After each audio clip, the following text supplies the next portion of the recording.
Hello friends, Vaishali homes કિચનમાં આપનું સ્વાગત છે। આજે આપણે બનાવીશું લાલ મરચાંનું ગળ્યું અથાણું। તો આપણે લીધા છે લાલ મરચાં, તો એને ધોઈને આપણે એકદમ કોરા કરી લીધા છે। તો આપણે મરચાંને હવે કટ કરી લઈશું। ડીટાનો ભાગ આપણે અલગ કરી દેવાનો છે।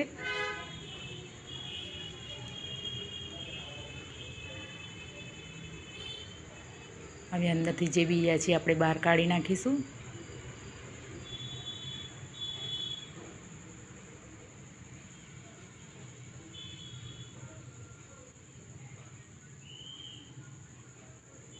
અને આ રીતે આપણે ટુકડા કરી લેવાના છે નાના। તમારે જેટલા પીસીસ રાખવા હોય એ પ્રમાણે તમે રાખી શકો છો।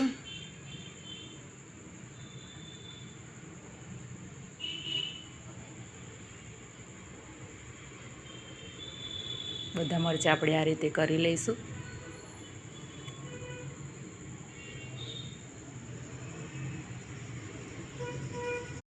મરચાંની અંદર નાખવાની છે આપણે અડધી ચમચી હળદર અને અડધી ચમચી આપણે મીઠું નાખી દઈશું અને આપણે એને બરાબર મિક્સ કરી લેવાનું છે।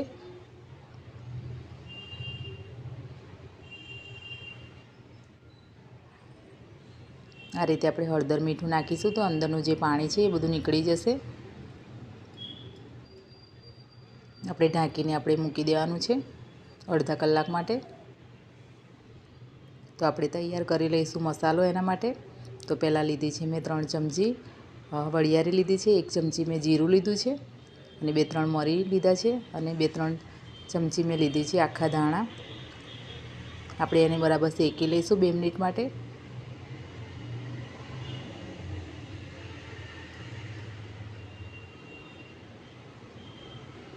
તો તમે જોઈ શકો છો આપણો કલર બદલાઈ ગયો છે।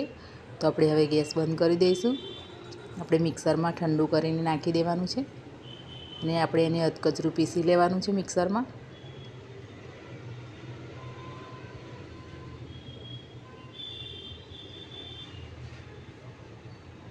અને આ રીતે આપણે તૈયાર કરી લઈશું।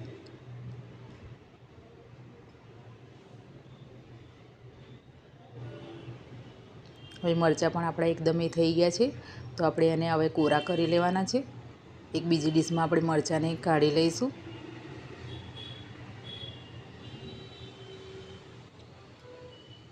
અને આપણે કોરા કરી લઈશું।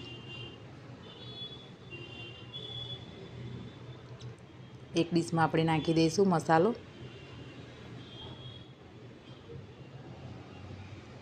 અહીંયા મેં લીધા છે રાઈના કુરિયા, 3 ચમચી ભરીને લીધા છે।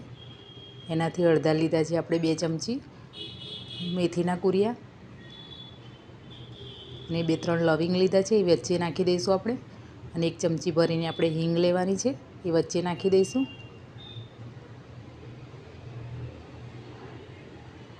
1 ચમચી મેં લાલ મરચું લીધું છે કાશ્મીરી।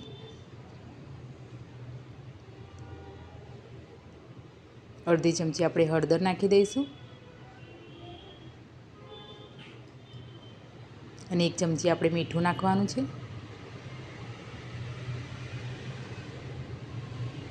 આપણે એક વઘાર્યું લઈ લઈશું। તો એની અંદર આપણે નાખી દઈશું 100 ગ્રામ જેટલું તેલ અને એને આપણે બરાબર ગરમ કરવાનું છે, એકદમ ઉકાળવાનું છે તેલને। આ રીતે બરાબર ઉકાળી લઈશું અને થોડું ઠંડુ થાય એટલે આપણે એની અંદર 2 ચમચા ભરીને નાખી દઈશું વચ્ચે તેલ અને આપણે ઢાંકી દઈશું।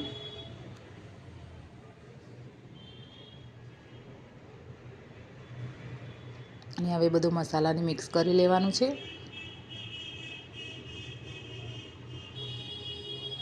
બીજું તેલ પણ આપણે અંદર નાખી દઈશું ને થોડું તેલ આપણે રાખવાનું છે અને બરાબર એક સરખું મિક્સ કરી લઈશું।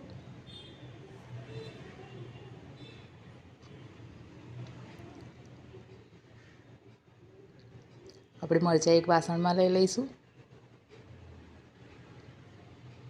એની અંદર નાખી દઈશું આપણે મસાલો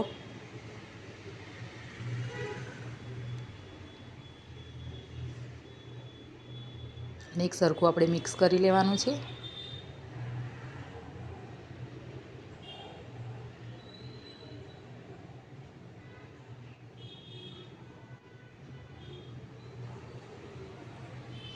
એક લીંબુનો રસ લઈ લીધો છે મેં તો આ રીતે આપણે અંદર નાખી દઈશું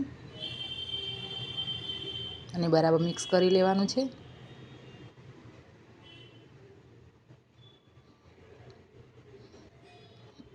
અહીંયા મેં 100 ગ્રામ જેટલો ગોળ લીધો છે, એ આપણે અંદર નાખી દઈશું અને આ રીતે આપણે કટ કરીને નાખવાનું છે અને હવે બરાબર મિક્સ કરી લેવાનું છે અને આપણે 1 દિવસ માટે ઢાંકીને મૂકી દઈશું। પછી કાચની બરણીમાં આપણે ભરવાની છે।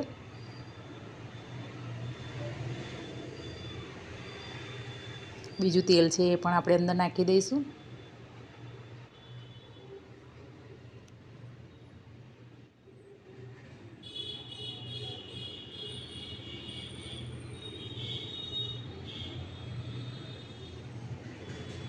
તો તમે જોઈ શકો છો આપણું અથાણું તૈયાર છે। તો તમને મારી રેસીપી ગમતી હોય તો મારી ચેનલને લાઈક, સબસ્ક્રાઈબ અને કમેન્ટ કરવાનું ભૂલતા નહીં।